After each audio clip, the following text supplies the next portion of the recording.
you pray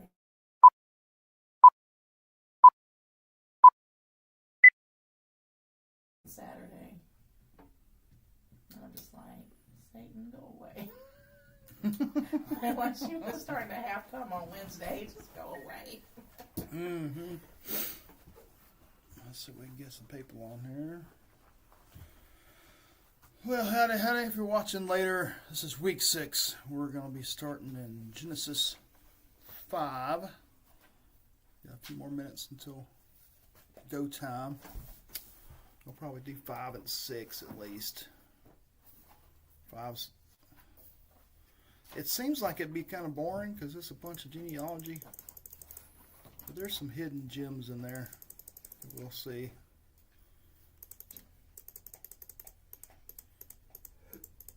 So it ought to be fun. Oh, we got 5 people watching.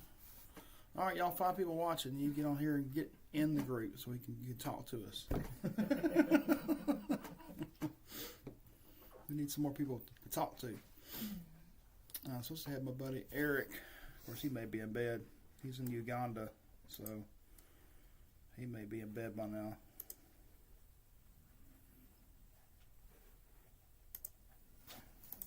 I was shocked the first time he came in here. I was like, dude, you know you gotta sleep sometime. Well, we're actually started on our, because we do that daily morning thing on X. We started going through Genesis on there What too. is X? Twitter. Oh. Twitter. Yeah, formerly Twitter. X. Okay. The website that used to be called Twitter. These people still call it Twitter, but yeah, they got these things. It's all audio, like rooms, kind of like what we're doing here, where people can turn on mics and all, and you can talk and have discussions. But we do a daily thing at 7:30 in the morning. And we're going through Genesis now, a chapter a day. It's funny because in the little Bible study books that Sandra bought for the kids, Yeah, going through Genesis. Mm-hmm. Like, It seems to be Genesis is everywhere. It seems to be, yeah. There's a lot of people I've seen online too that are like on the X stuff. They're doing a Genesis readings and stuff, and I'm like, maybe God's trying to say, hey, you go back to the beginning, get to the basics. Well, I mean, I think it's a good idea because, I mean, it's stuff that, I mean, that's the one book I can say that I have completely read, and it's stuff that apparently went Yeah. right over my head, so I'm like, okay, did I miss that? Oh yeah, every time I read any of the Bible, it's like something new pops out. It's like, oh wow, just And then I guess I'm saying it probably depends on where I was in my walk. You know, probably was just like reading, not like really like That's reading just, and thinking. Oh, what was it yesterday? Because we started Saturday or Friday. I think we started Friday on Genesis 1. Or we started Thursday with like an intro, just kind of just give an intro for Genesis.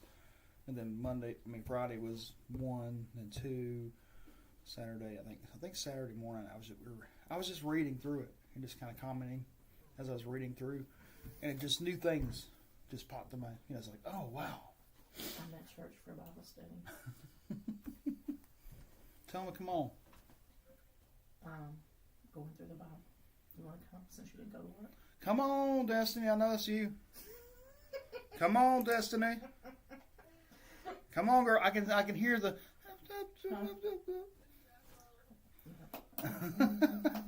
I sent the link out to the church. I know you got it. All right.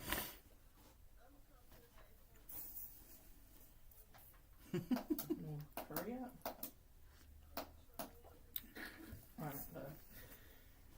There's my wife. she said, I just got home. She said, but I'm going to come since I didn't come Wednesday. Is she coming? She said she was. Okay. We'll see. Where y'all live at? Y'all live right on the road? Conley. Okay. It'll take about 15 minutes. All right. At Cool. minimum. At minimum. Well, good. I'm glad she's making the effort. That's good. All right. So I guess we'll start her up. And if anybody else comes in, they come in. I'm going to keep an eye on this because I think I missed some people that were down below like last time. Because it only shows like on my bar right here, it only shows like 5 people, and then it goes down. And I totally missed people. I think they were on there. It is what it is. That's what we get for not being on time. Yeah, exactly. Show up on time. Or... It didn't hurt my feelings. I still got the lesson. Yes, exactly. I didn't see you were there. Exactly. You were the one of them. I had no idea you were there until later. I was like, oh, Dilla's on there. Wow, cool. All right, let's just pray real quick and start it up. Father God, thank you for everything. Thank you for being the author and creator of everything we know, and even the things we don't know. Lord, just guide us. Send your Holy Spirit upon us to just show us what you want us to hear as we read through your scriptures. And let us speak to our hearts in each in an individual, personal way. And let us share with each other insights we have as you speak to our hearts, and just let everything I say and each of us say and bring forward be just to glorify you and be speaking truth, Lord. Don't let us say anything that's not true and disrupt other people from their faith or anything. We want to pray all these things in Christ's name. Amen. All right. So we are in chapter 5. And got me a message. My mom said thank you. Hopefully my mom will come on here too. That'd be cool. She might just be watching. All right. Well, let's get it. Anybody want to read chapter, as far as you want to, in chapter 5? The blind will try to read. The blind Dilla's going to try to read. All right. This is the written account of Adam's line. When God created man, he made him in the likeness of God. He created them, male and female, and blessed them. And when they were created, he called them man. When Adam had lived 130 years, he had a son in his own likeness, in his own image, and he named him Seth. After Seth was born, Adam lived 800 years and had other sons and daughters. Altogether, Adam lived 930 years, and then he died. When Seth had lived 105 years, he became the father of Enosh. And after he became the father of Enosh, Seth lived 807 years, and he had other sons and daughters. Altogether, Seth lived 912 years, and then he died. When Enosh had lived 90 years, he became the father of Kenan. Yeah, Kenan. And after he became the father of Kenan, Enosh lived 815 years, and he had other sons and daughters. Altogether, Enosh lived 905 years, and then he died. When Kenan had lived 70 years, he became the father of, how do you say that name? Mahalalel. Yeah, that. Mahalalel. And after he became the father of Mahalalel. Mahalalel. Kenan lived 840 years, and he had other sons and daughters. Altogether, Kenan lived 910 years, and then he died.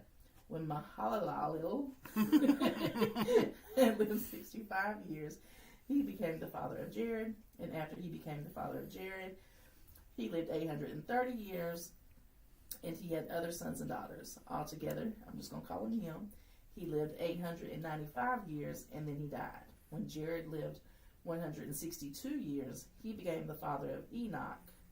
And after he became the father of Enoch, Jared lived 800 years and had other sons and daughters. Altogether, Jared lived 962 years, and then he died. When Enoch had lived 65 years, he became the father of, Methuselah. Yeah. And he became the father of Methuselah.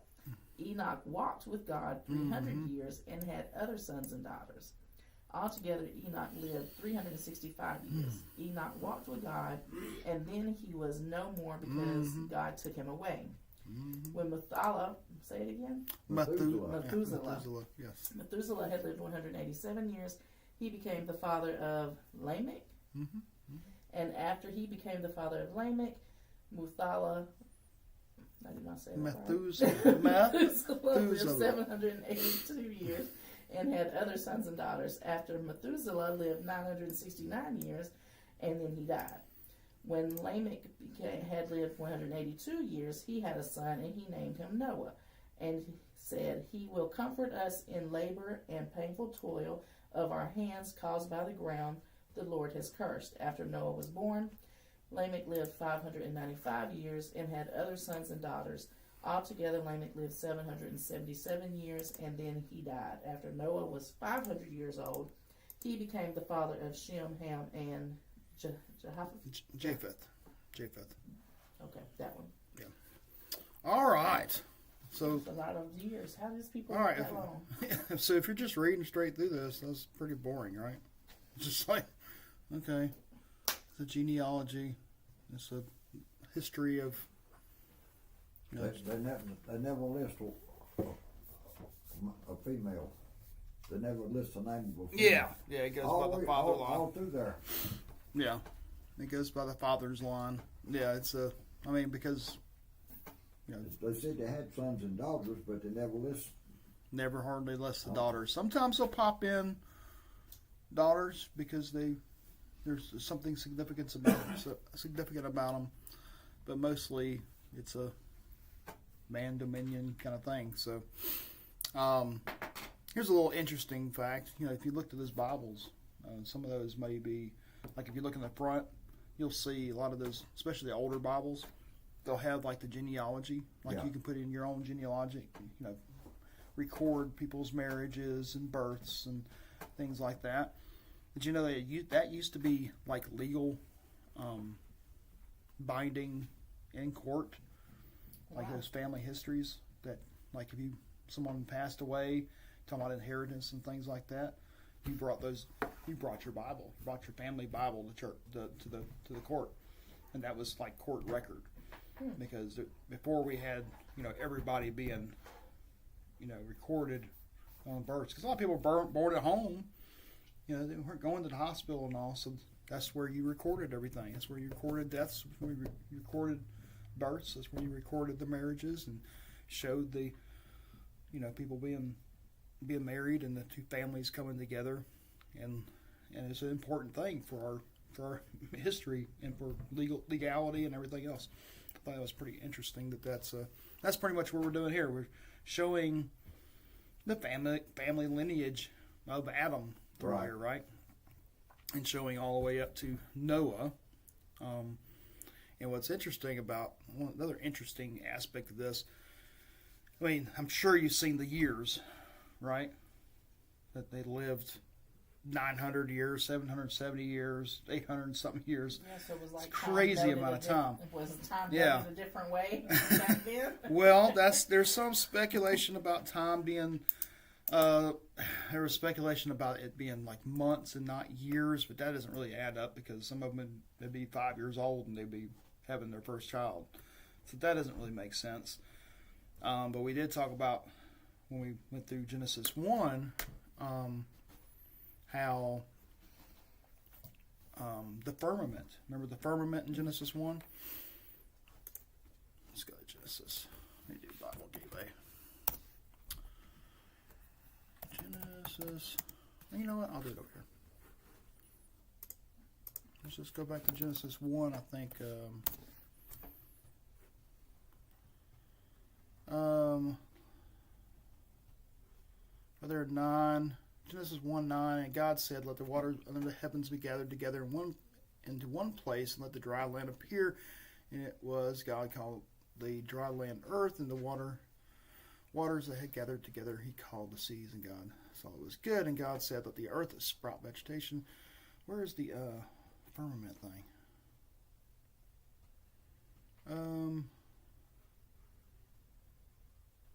The spear of God was hovering over the. Trying to find where it says. Okay, right here is 6. And God said, "Let there be an expanse in the midst of the waters, and let it separate the waters from the waters." And the God made an expanse and separated the waters that were under the expanse from the waters that were above the expanse. And it was so. if you remember back that first day, we were talking about how the idea that it didn't really rain, that we had the thick cloud cover. This is what some scientists think. We had this thick cloud cover which would block radiation. These are speculations. This is extra biblical stuff, right? This is just out there extra biblical stuff, but just trying to make sense of the long ages. And plus, the corruption of the fall, we see maybe that with that corruption of the fall and the corruption of the earth, and over time, that mutation, as the genetics become weaker and weaker and those kind of things, maybe more mutations, and that would lessen the amount of time we're living and stuff like that. But anyways, if you had the right environment before the fall, before the flood, these guys were living an extra amount of time. It was just a perfect environment, perfect genetics, so they were living an extra long amount of time. And what's cool about these long ages, we take this literally and say if they're living this long, then Noah would have been able to talk to the grandsons of Adam, even though it was a long time, because they lived so long that the birth of Noah, I think it was like 14 years between the death of Adam and the birth of Noah, is where the math works out. So, as far as Noah, knowing these things and seeing these things, it was that little bit of time that he could have continued that message on for the future. That's pretty cool, because he had to be the one to carry on, because everything's wiped off, right? So he's going to be the one that's going to have to carry on the message to the future of what happened in the past. So he actually got at least third hand from his grandsons of what happened. And there's another cool thing about this long life stuff, that in mathematically, if Adam, from his creation, his birth, of whatever age he was at the time of his birth until his death, that even if only half his kids had kids, and half of his kids died, and only half of his kids married, and only half of those kids actually had kids, that he would have theoretically had over 1 million kids before he died. Wow.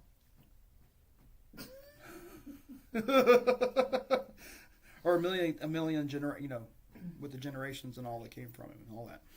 So that's pretty wild. Anyways, that's just interesting stuff there. So let me go back to 5.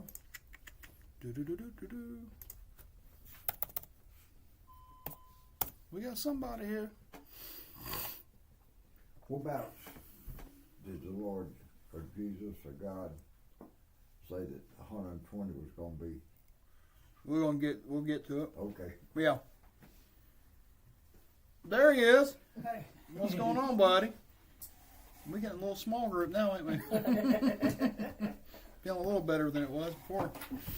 All right. Well, good. So we got 4 now. Wow. And your daughter's coming? She said she was. We'll see. All right. We'll see. Hey, there's Eric. We got buddy Eric on here. Yay. Okay, I have a question. Yes, ma'am. Or a thought. Yes, ma'am. Because I'm reading the Enduring Word app. Under the Genesis 5.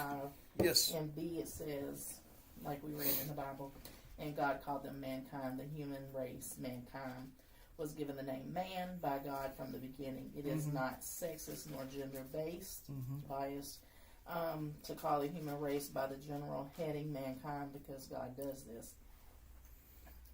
Okay.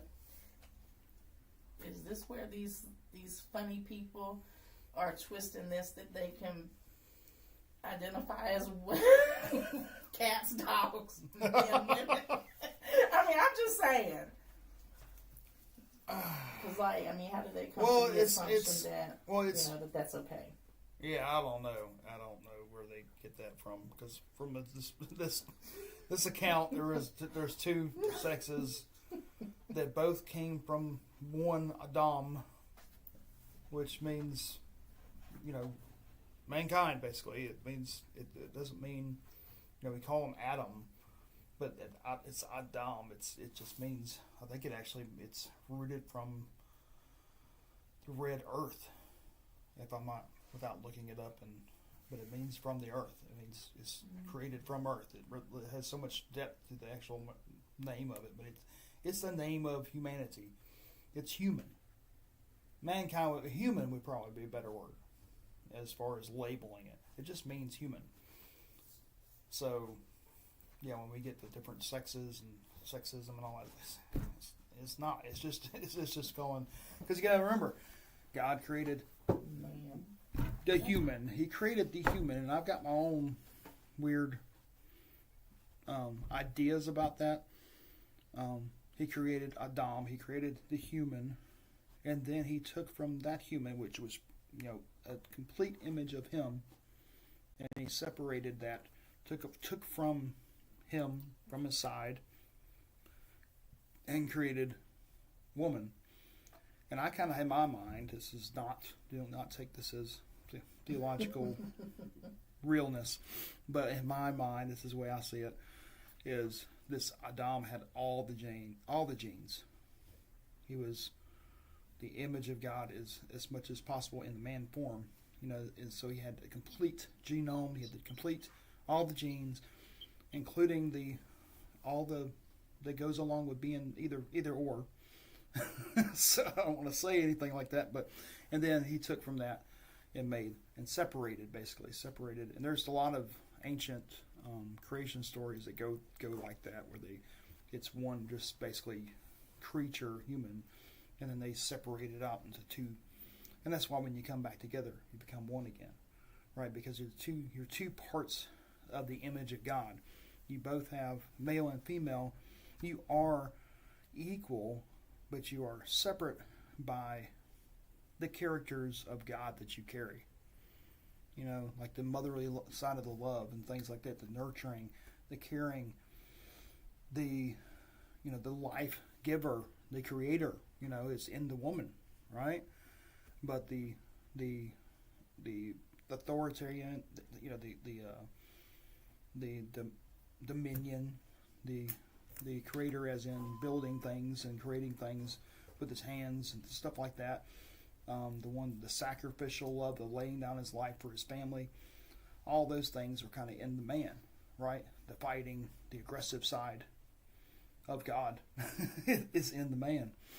So we have both sides of that come together. Hey, you want to give her some room there? Destiny! What's going on? You don't need to go home and go to sleep. We're here. Why does nobody have a picture? I want to see people.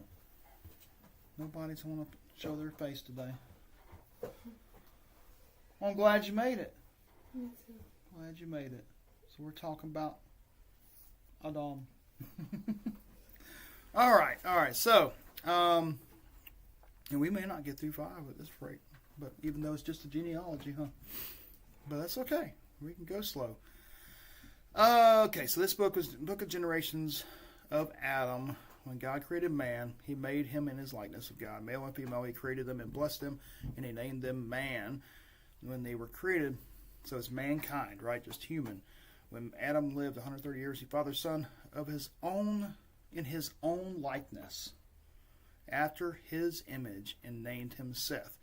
What do you see there in that? He created them in his own image.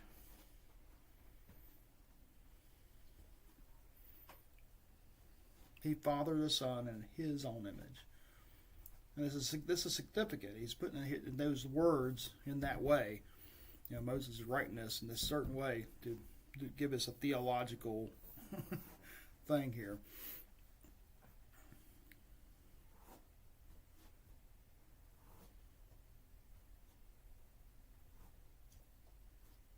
And if you got enduring word, It's got notes on that somewhere in all that. There's a lot of notes. We go through that, it'll take us 18,000 years. Because he breaks it down. I love Guzik. He's good. He breaks it down, definitely. But God created man in His own image, right? So, and when He created him, like I said, He was perfect. There's only been 2 sinless men on the planet Earth. Adam and Jesus. When they, or God. So that's the 2 humans that were born perfect, and Jesus remained perfect. He was the better Adam, right? The better son of man, son of God. Adam fell. He couldn't hold the line. So with that fall, when he fathered Seth here, Moses is pointing out, he fathered a son in his own likeness. Well, when God made Adam, He made him perfect in His own image. When Adam made Seth, he wasn't perfect anymore. That's right. That's exactly. Yeah. So He made him in His own image, but it was imperfect. Mm-hmm. Yes. That's exactly the point we're getting to. Yes. that imperfect, that fallenness, that sin nature was carried on. This is why this is put there, written like this. When He fathered him, He made him in His own image, not in God's. Now, He fathered him not in God's image anymore. It was in Adam's fallen nature, fallen image, that Seth was conceived. So that's one thing I wanted to highlight there. Besides the ages, and then we got another cool idea. The cool aspect of this is let's just skip down to Methuselah, 25. Or actually in 27, thus all the days of Methuselah was 969 years.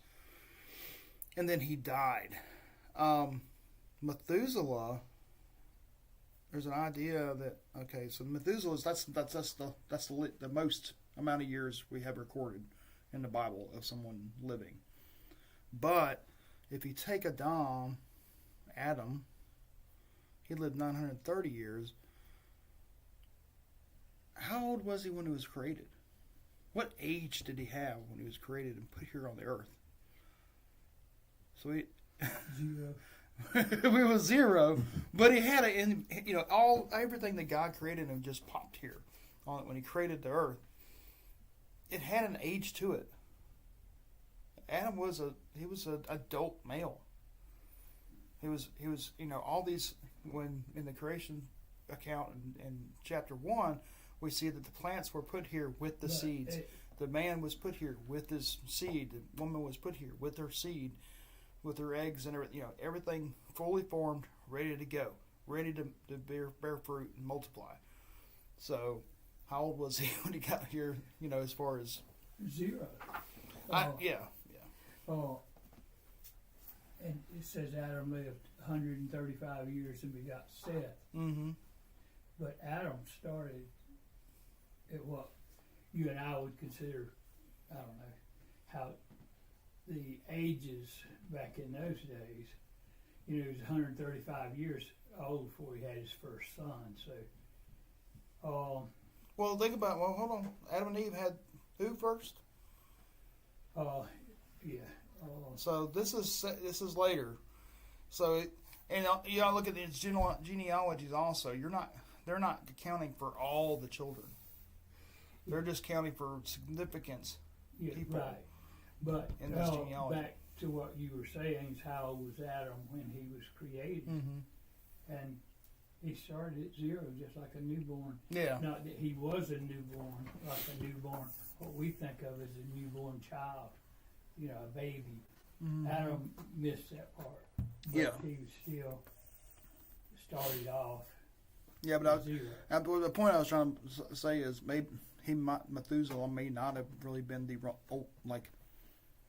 it depends on how old, how much age was built into Adam when he was put here. He may not have been the oldest. I don't know, but let's go. You got the enduring word up? Mm-hmm. check out this where it talks about Methuselah, and that name, Methuselah. Where's it at? From Jared to Methuselah. What's the first time I see?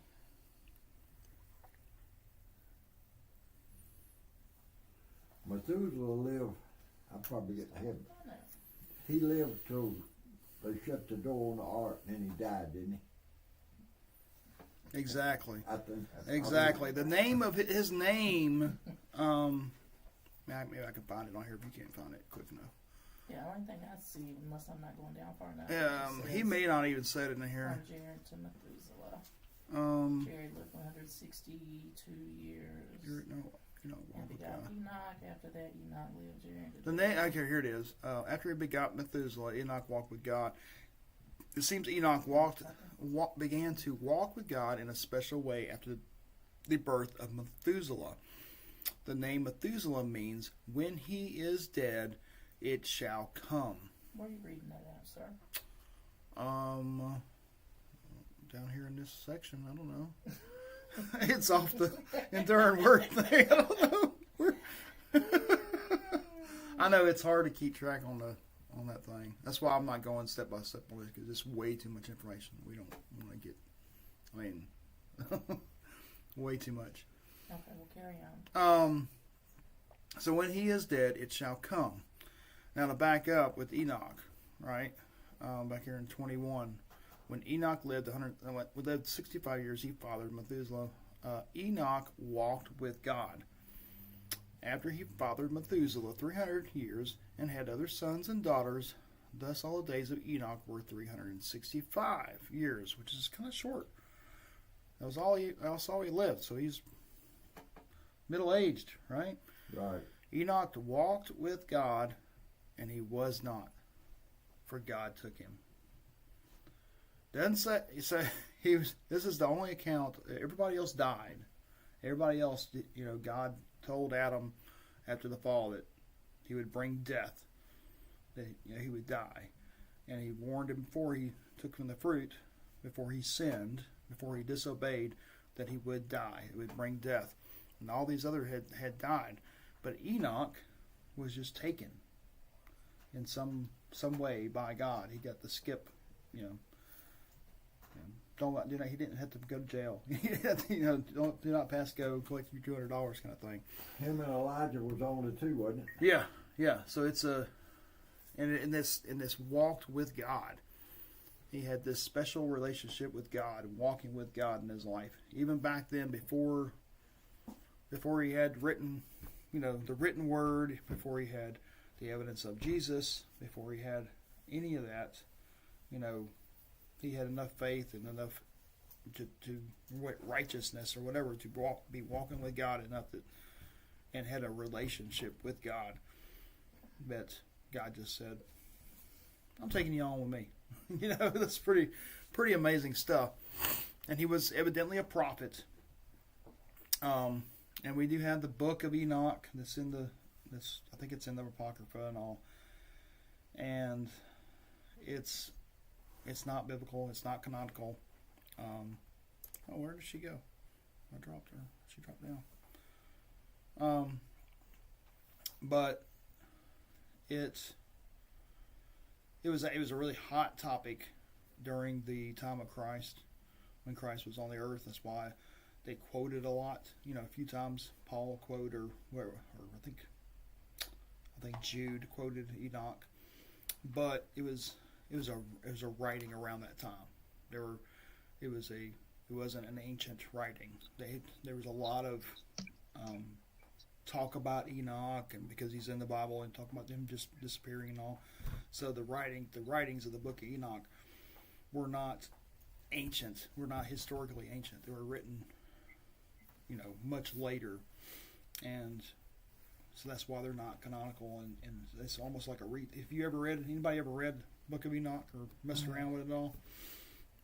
Yeah, and it's almost like a retelling of the Genesis accounts and all. It adds a lot of the Nephilim stuff, and which we'll see in a little bit before the flood and all. And it's a cool story. It's and has Azrael or whatever instead of Satan. It says this other demon guy character and stuff. It's pretty wild stuff. But anyways, so he's a prophet, and then he names his kid. So something happened with this kid after he had this kid, and maybe God started speaking to him at this point and told him to name his kid this thing, that when he dies, this is going to be over. So the coming of the Lord, a day of the Lord, kind of like we have with our prophecies now. Maybe there's something like that that Enoch was told. So he names his kid this, and we see in a little bit that when he dies, that's when this flood is coming. So, all right, so verse 28, and when Lamech lived 182 years, he fathered his son and called him Noah. So this is where Noah comes from, saying, out of the ground that the Lord has cursed, this one shall bring us relief from our work and from the painful toil of our hands. And oh boy, will he bring them relief. Because everybody will be wiped out. It's a pretty horrible thing. But with this, this naming of Methuselah, with that significance of that, you have this prophet Enoch. There's the idea that these people knew. These people had prophets, people telling them, this is coming. This is, and that when this guy dies, I'm sure it was around everywhere, old Methuselah, when he finally passes away, it's it. And he probably made jokes about it and laughed about it and just, whatever. Now we got Noah out here building an ark. This is pretty funny. They probably make it because so many years went by. I mean, think about 1,000 years, basically, is what this guy lived. And how much faith would they have to keep over the generations or whatever to be able to... Who was that lived 1,000 years? Methuselah lived 969 years. It's almost 1,000 years.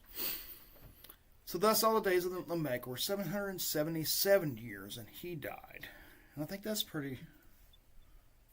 there's some significance. I don't know exactly what that significance is with that 777, but that as far as the Jewish Hebraic idea, 7 is the number of perfection, of completion, and for that 7, that triple sevens, being the son of Lamech, maybe that was the completion. This is it. This is the completion of mankind at this point. There was going to be no more generations after this kind of thing, right? He was going to have his son, and that's it. That's it. So after Noah was 500 years, Noah fathered Shem, Ham, and Japheth, which would be carried over into the new world, right? All right. So anybody want to read on for chapter 6 as far as they feel like it? I guess let's go to just the first 8 verses. We'll look at that. When men began to increase in numbers on the earth, and daughters were born to them, the sons of God saw that the daughters of men were beautiful, and they married. Any of them they chose. Then the Lord said, my spirit will not contend with man forever, for he is mortal. His days will be 120 years. Mm-hmm. The Nephilim. It's Nephilim. Nephilim was on the earth in those days, and also afterwards, when the sons of God went to the daughters of men and had children by them. They were the heroes of old, men of renown. The Lord saw how great men's wickedness on the earth had become, and endless on the earth had become, and that every inclination of the thoughts of his heart were only evil all the time. Mm-hmm. The Lord was grieved that he had made man on the earth, and his heart was filled with pain. So the Lord said, I will wipe mankind whom I have created from the face of the earth, men and animals and creatures that move along the ground and birds of the air, for I am grieved that I have made them. But Noah found favor in the eyes of the Lord. Mm-hmm. But Noah found favor in the eyes of the Lord. Yep. All right. So there's a whole lot here. Unlike chapter 5, where it's just, a lot of genealogy. You gotta have to dig to find stuff. So when man began to multiply on the face of the earth. So during these days of rapid population expansion, especially because of the long lifespans in the pre-flood world, like we talked about, Adam would have seen like 1 million kids and grandkids and great-grandkids, on and on and on.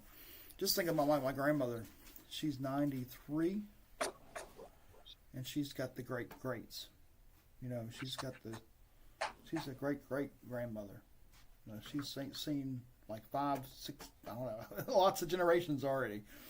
And she's got, I don't know how many generations of kids. I mean, how many kids? I think it's in like the 50s or something.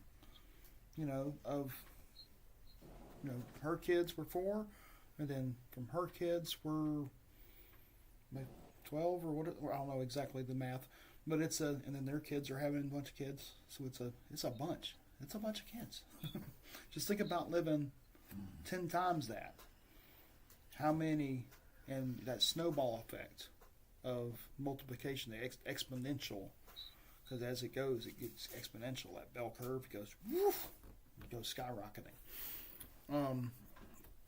So, yes, there's a huge expansion of people, especially with the longevity of people living. They could just multiply like crazy. I think rabbits are bad now. I mean, mankind was like rabbits.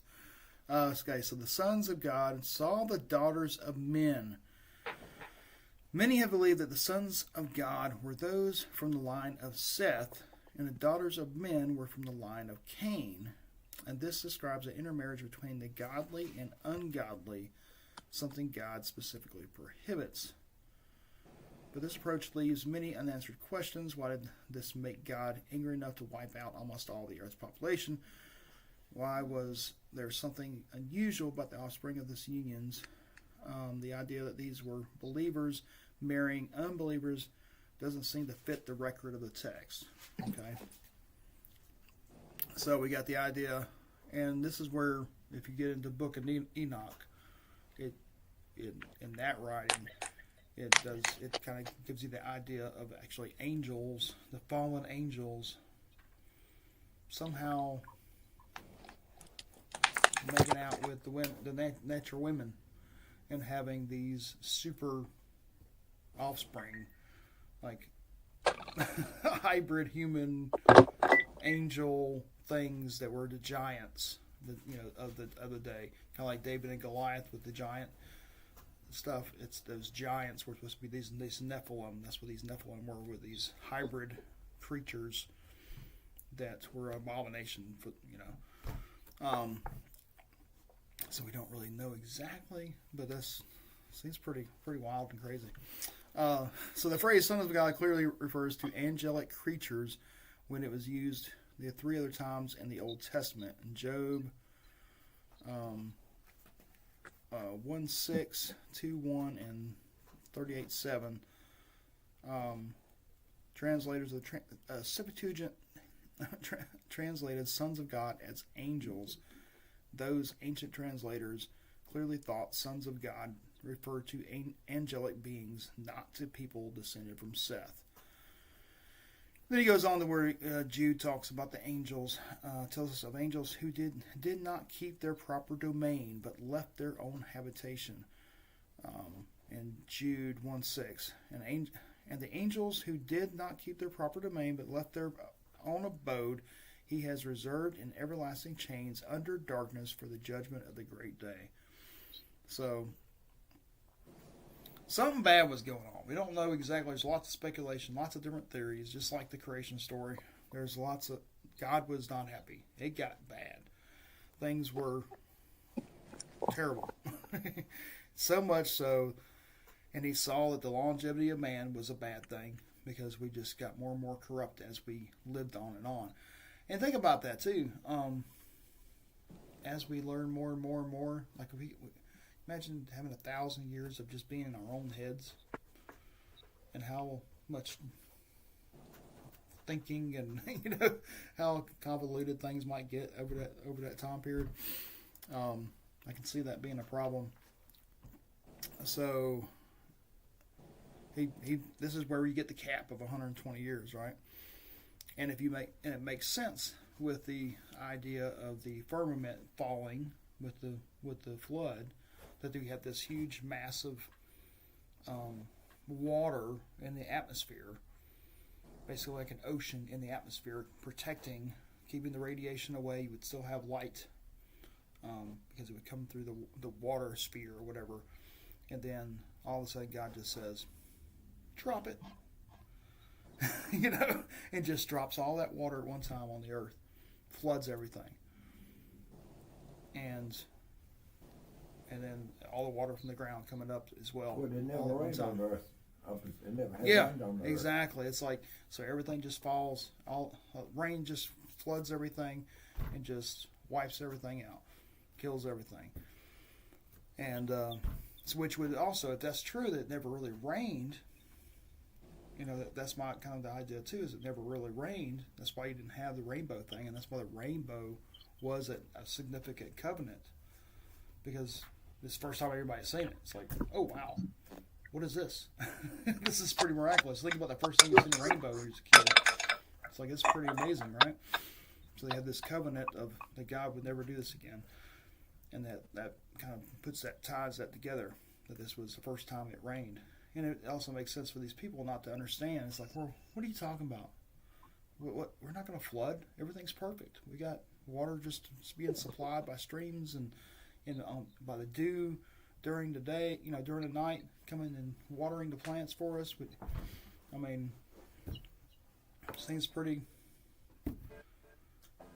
illogical that everything's going to flood all of a sudden. So the Nephilim, that's that magic giants called the sons of God, who bore children by the daughters of man. Okay, so these were the mighty men. And this is put in here too. This right here in the verse 4. These were the mighty men who were of old, the men of renown. And I think this is put in here for the reason of telling about when you see giants, you see those kind of creatures, those kind of huge, massive combatants. These are remnants of these Nephilim. So the Lord saw the wickedness of man was great in the earth, and every intention and of the thoughts of his heart was only evil continually. So every intention. So it got so bad that every thought, everything, just was nothing but corruption and destruction and evil of man in general. And that's pretty bad. And it seems like we're kind of getting close to that today, right? As far as our culture and our world in general, that the intentions are just like you were talking about earlier about just going completely away from creation with the not even knowing what gender we are and things like that. Yeah, you be whatever you want. Whatever you can dream up, that's what you are. No consequences, no responsibility, no accountability, no just all about me and whatever I dream up and feel like I am. It's a kind of a mirroring to what we see today, really. What we see in, I don't know. Well, they never talked about anybody from the beginning to now that found any favor in God. You think Abel found favor in the eyes of the Lord? Abel was he was trying to do what was right, but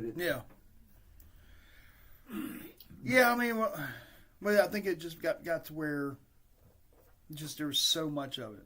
Kind of like with Sodom and Gomorrah, where Abraham is just pleading with God, saying, "Well, if you can find 50, if you can find 40, or you can find 10, even." Right. And God's like, "Okay, cool. If I can find 10 they're worthy, that love me, whatever, they aren't just completely corrupted, then I won't destroy it. You can't even find one." It's like, and that's kind of the situation on the earth with millions and millions of people at this point, that they were just so corrupt. And then, we'll see the Tower of Babel time. It happens again.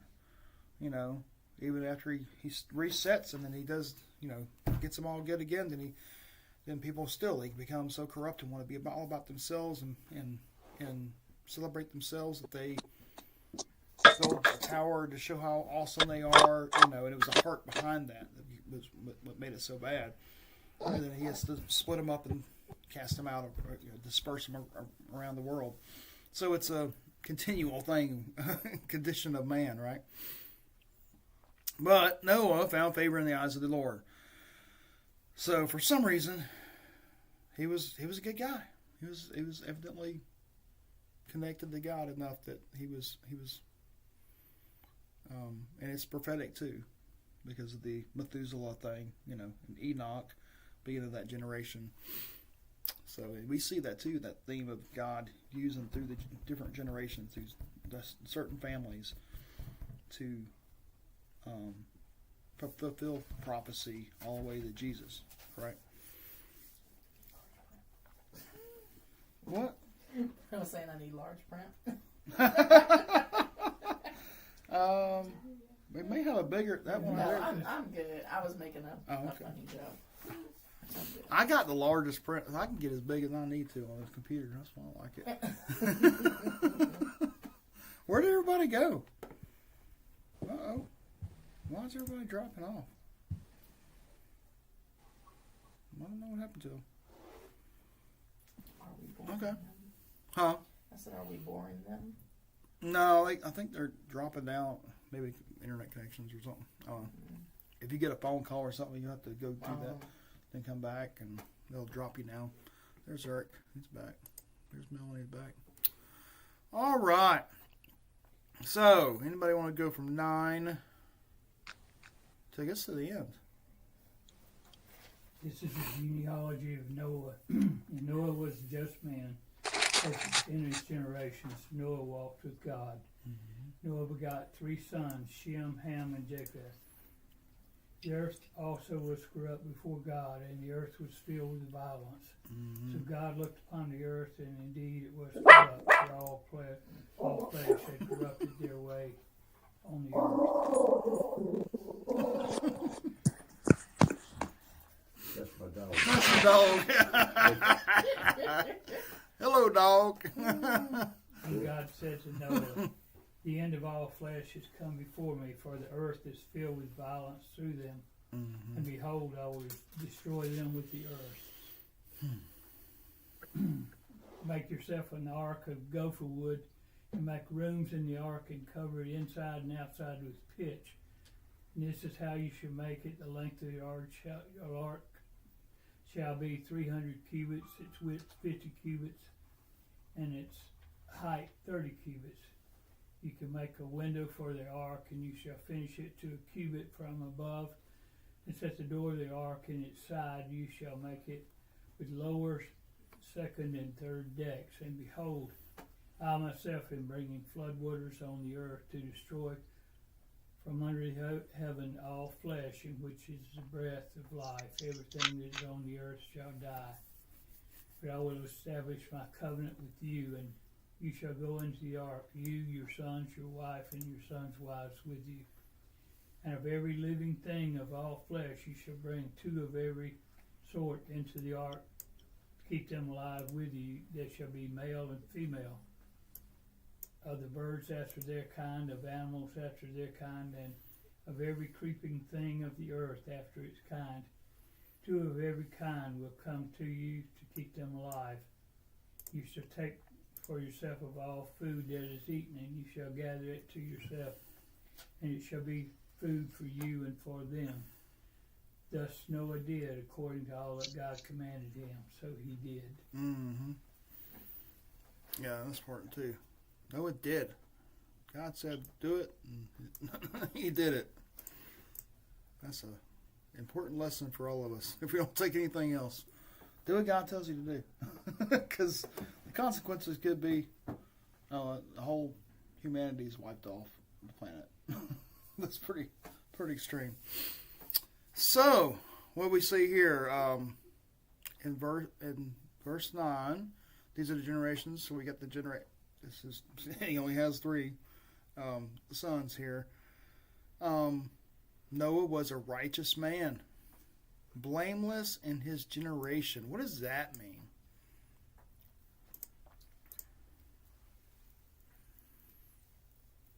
We got Noah walked with God, which alludes back to Enoch, right?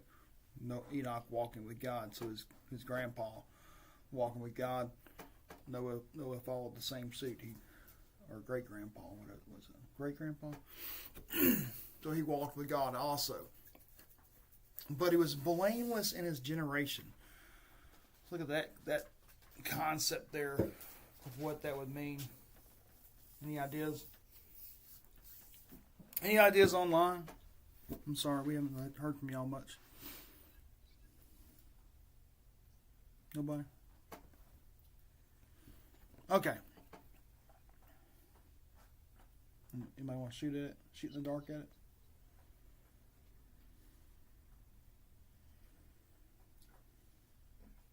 I guess just saying really that he was obedient. He wasn't. Mm-hmm. I don't know, he was just obedient to God and what God was telling him to do, Mm-hmm. and wasn't following Yeah. the evil and the corruptness that the others were. Yeah, so he's a righteous man. He's blameless in his generation. And theologically is they think this is talking about like according to what revelation we have. Okay? Like in our generation, to be blameless in our generation, we have so much knowledge, so much more depth. We have the entire scriptures that are as a resource. So we have no excuse, right? So to be blameless in this generation where it's completely corrupt, they don't have as much, they don't have the scriptures, they don't have, the abilities and so it doesn't say that, it doesn't mean that he was perfect, but he was blameless, in what he knew and what he could, and the same like with Enoch, that he walked with God. I think that's the main essential thing, is he walked with God. When you look at David, and though he did a lot of bad things, right? He slipped up a lot, but it was about he was still called the man after God's own heart. So it goes back to that heart and intention and heart of these guys. So he's blameless in his generation in the knowledge of what they had. You know what I mean? So even if we go back to like Adam and Eve before they took of the fruit, the idea that they didn't know they were naked, they didn't know that there was good and evil, so they were childlike. So they, before that, so they may have done things that would, we may look on and say, oh, that's bad, but they wouldn't know it, so they would not be blamed. There wouldn't be any blame for that. You know what I mean? There was no sin before the law. Yeah. So. Yeah, No I think. Go ahead, bud. I think what made me worry is like to be righteous is, if you look at verse 5, it says that this man had intentions of the thoughts of the heart was only evil continuously. So Noah's intentions were not evil Yeah. continuously. So that was counted for him to be righteousness like to be holy before God. Mm-hmm. Yeah, he's saying when you look at verse 5, the Lord saw that the wickedness of man was great in the earth, of that every intention of the thoughts of his heart was only evil continually. And Noah was different. That his heart was like David's heart, after God's own heart. So, now the earth was corrupt in God's sight, and the earth was filled with violence. And a little side note, what's that word, violence? You know what that word in Hebrew is? It's Hamas. Just let you know, it's Hamas. That's what it's not the same word as what the Hamas people say, but I like it. It's like, oh yeah, you see, you're violent. But it's Hamas is the Hebrew word for violence. Yeah, it's kind of prophetic. I think it's just like you see violence or wrath. I think it is in the Bible, in the Old Testament and all. That's Hamas. It's pretty awesome. Yeah, exactly.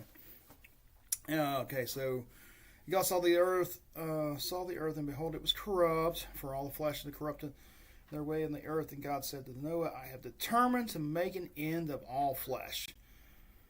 For the earth is filled with violence, Hamas, through them. Behold, I will destroy them with the earth. Make yourself an ark and go forward. So he gives them dimensions. So that's pretty cool too. He gives them dimensions of, and we actually, that art museum thing where they built off with these dimensions a new ark. I haven't seen it myself personally. My kids have gone up there and seen it, but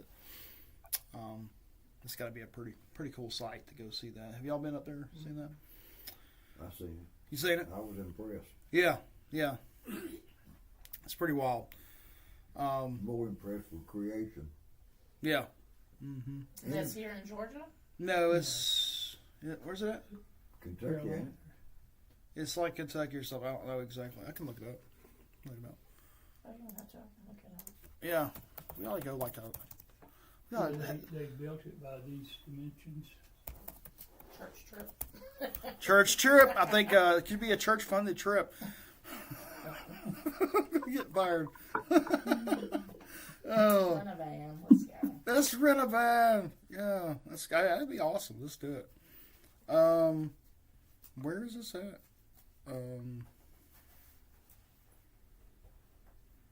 Does it have the address?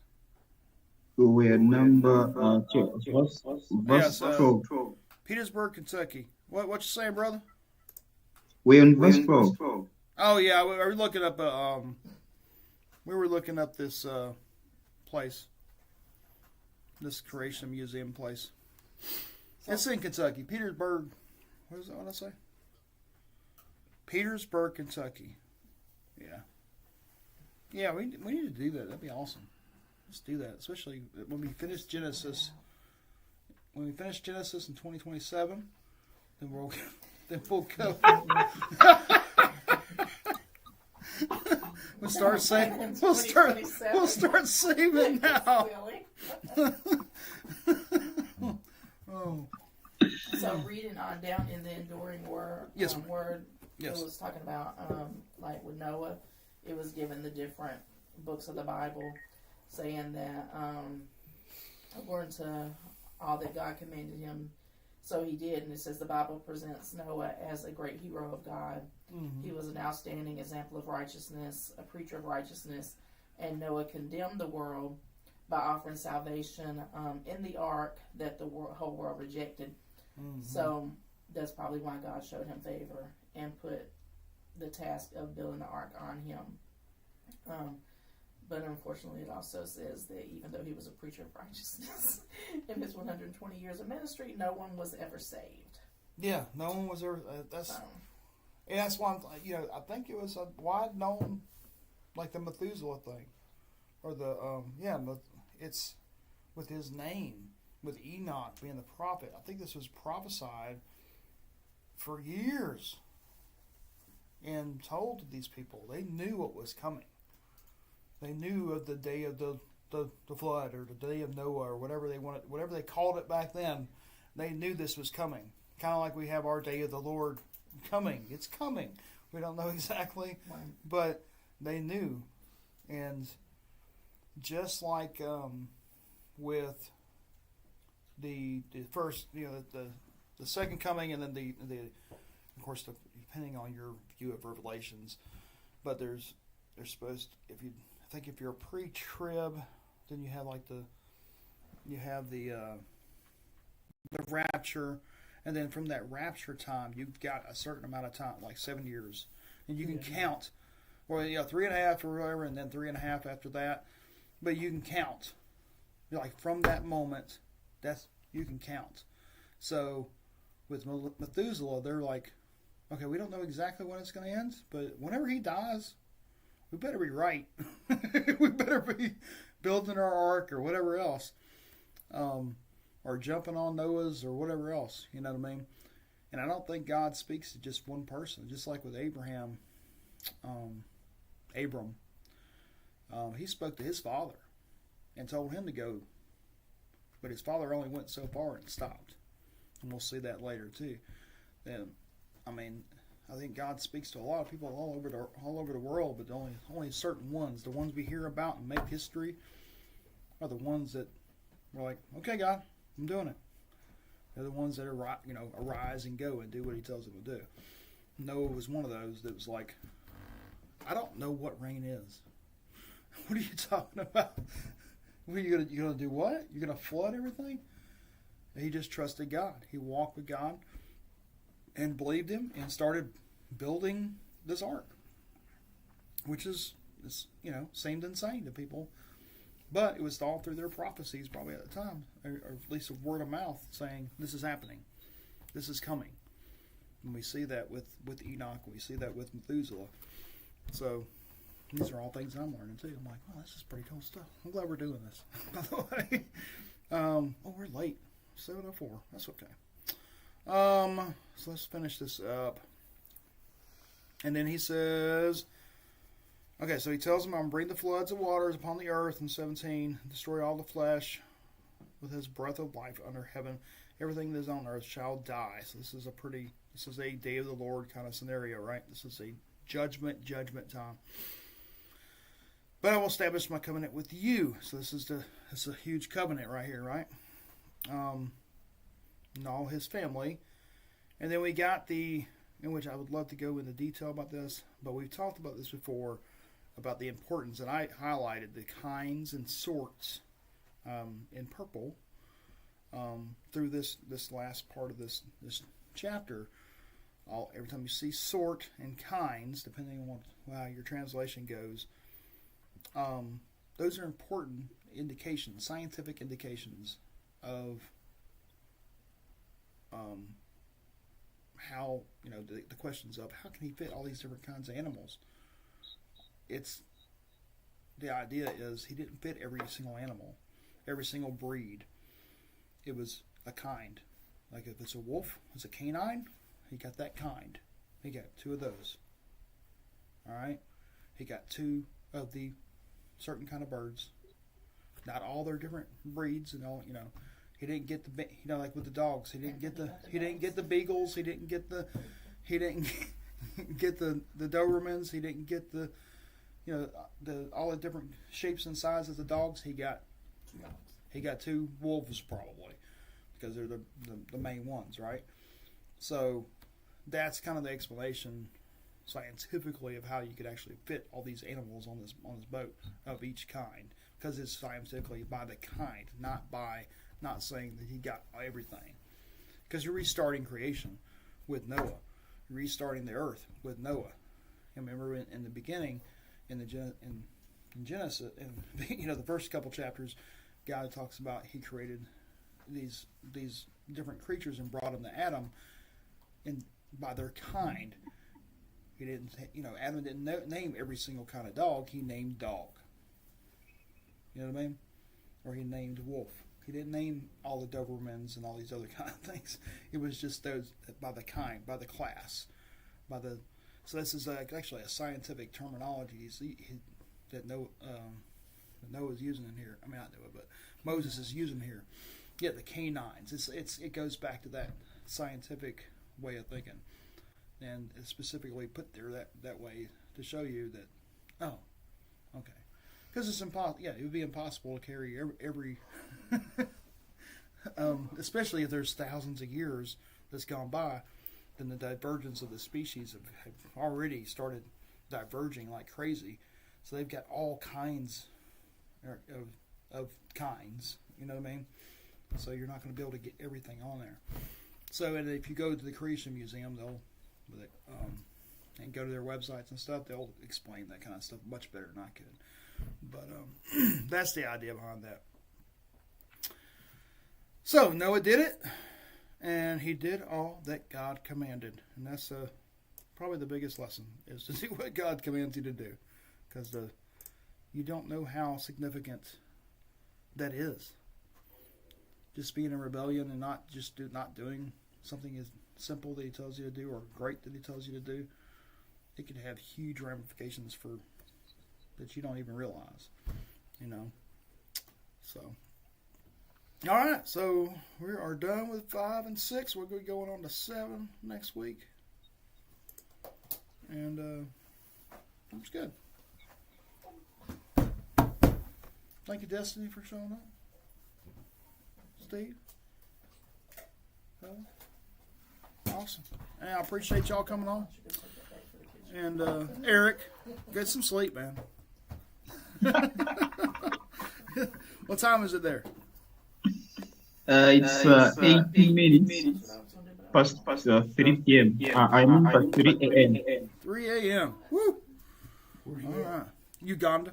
Those other bananas. He's in Uganda. Because Jason got one that I ordered. It's going to be small. All right. So who wants to? Eric, you want to pray? Close us out in prayer, sir. Yeah, like I wanted also to speak about Noah's preaching to the all living creatures. It wasn't easy. Yeah. Just imagine telling the dog, the dove, and everything that the world is going to come to an end, and you need to be safe in the ark. Mm-hmm. Then they also listen and present themselves to go into the ark. Yeah. All right. Close us out, brother. Okay, Heavenly Father, we thank you for today. I thank you for each person that has gathered here. We thank you for the Holy Spirit, because we cannot study the Bible by our own wisdom. But it is because of your Spirit that we are here. We thank the Holy Spirit that has been a minister, and we thank you, King of Glory Mighty, for everything that you have taught us today through your servant. We pray the blessing of Abraham and Isaac to fall into each person that has been here, and those who listen to the blessing, and those who listen to the recording. I release the blessing to them, those who are sick, those who are having any spiritual or physical problems. I pray that you heal them, you strengthen them, and next Sunday you expand us and increase us. In the name of Jesus Christ, the Son of the living God, be blessed. Amen, brother. Appreciate it. All right. Thank you, sir. And I will end this thing. Oh, we got a couple comments. I missed those. Abigail was on here. Yay. And Mama Joe was on here. Yay. Cool. He has a fallen nature. Yes. Okay. All right. I missed all that. I missed the comments. All right. Well, thank you, guys. Love you. I'll see you next week. Bye. Thank you, Barbara.